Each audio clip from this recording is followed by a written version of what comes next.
If you want your cap to look like this and for your hair to look melted like this, continue to watch this video.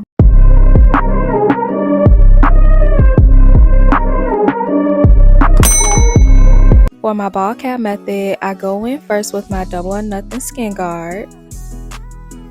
I let it air dry and I also sprayed inside of my wig to create a velcro effect with my double or nothing adhesive.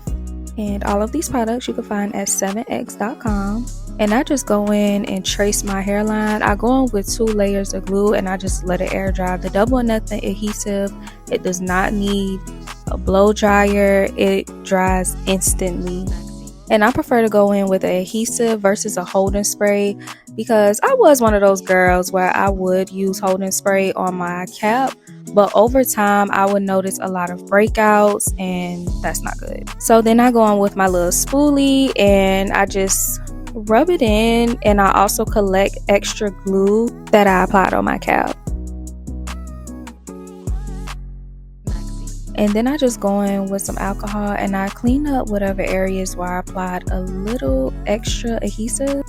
Now this part, please take your time. Over the years, I will rush it. It will come out not the way that I would like, and I nipped myself a couple of times. So please, with this part, take your time.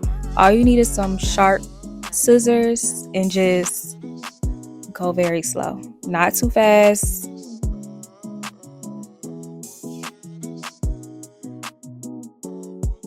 Then I go in with a little more adhesive just to clean up in spots that I feel like did not get flat on the first go round.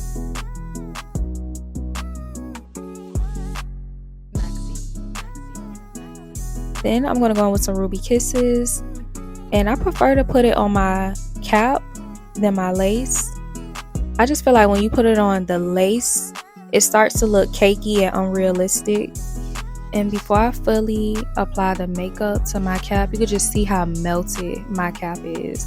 Then I'm going to lock it in with some more double or nothing skin guard. I just live by this product and it smells so good. And this is the finished product, looking like a little Miss Potato Head. And don't forget to like, comment, and subscribe for more videos.